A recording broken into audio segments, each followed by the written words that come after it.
page and you hover over student services, academic advising is the first item there. And if you click on it, there you can go beyond the first time students, current students enrolling. So this is mostly where you all want to be.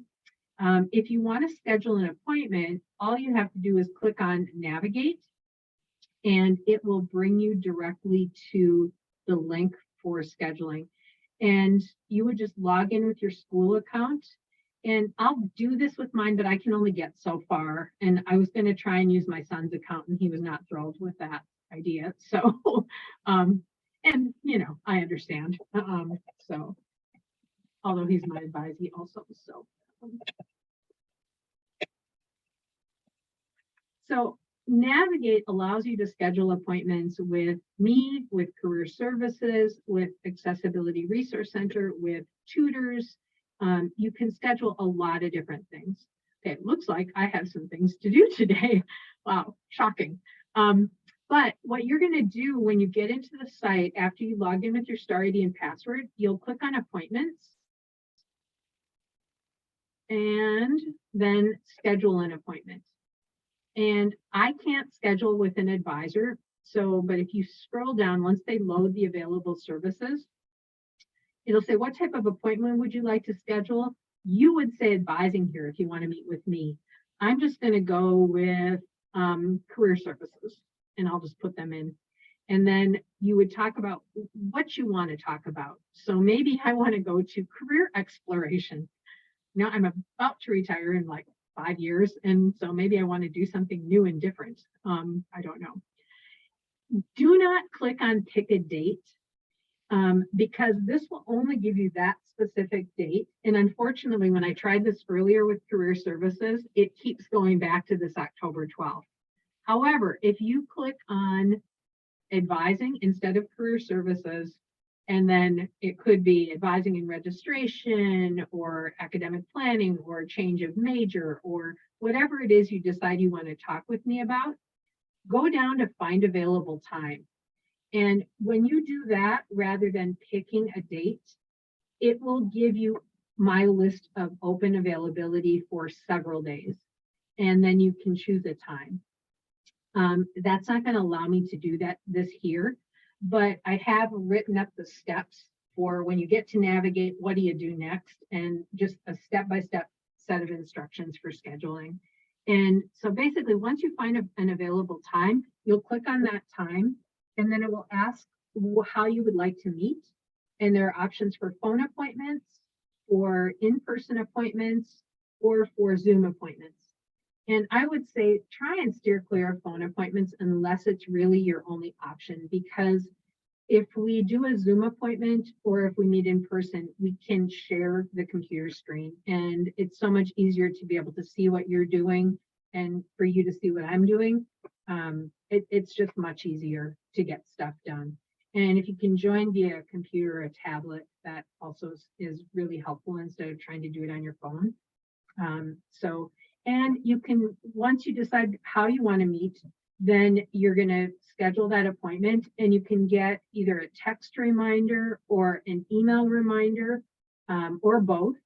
And they usually come to you the day before. So I've had a lot of students show up on the day that they get the reminder thinking, oh, our appointment's today, but it isn't. It's usually the next day.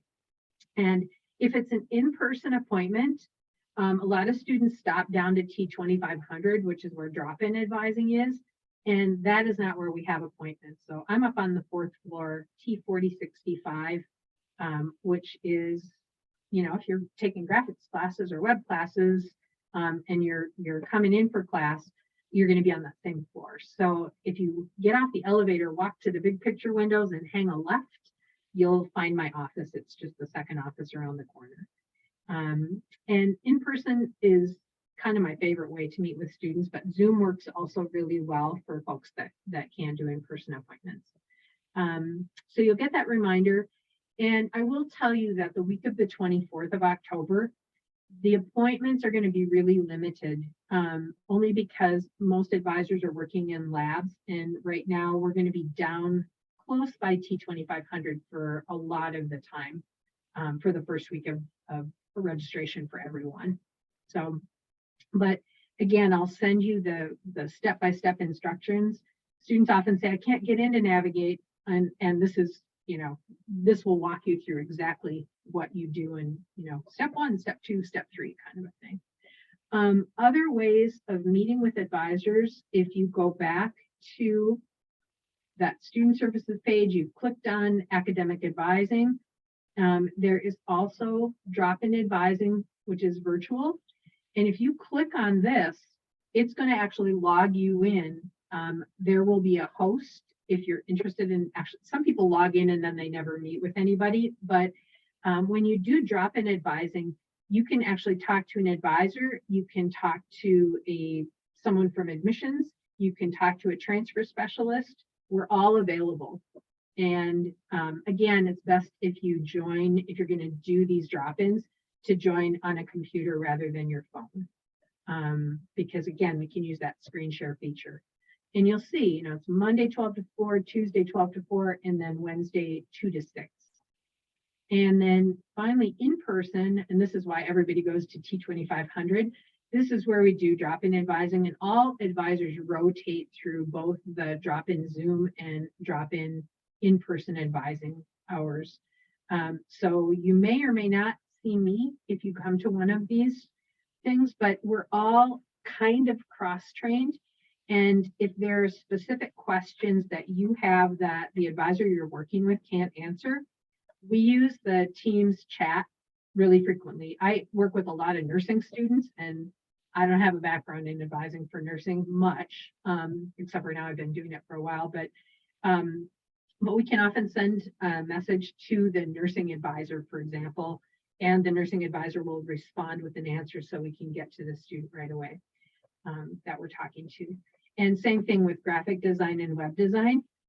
If other advisors have questions and they're meeting with you, they can just send me a quick chat message, and if I'm available, I'll respond to them. Otherwise, they'll get back to you either via email or via phone call.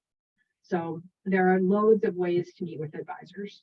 And I think that is about all I have, unless there are questions.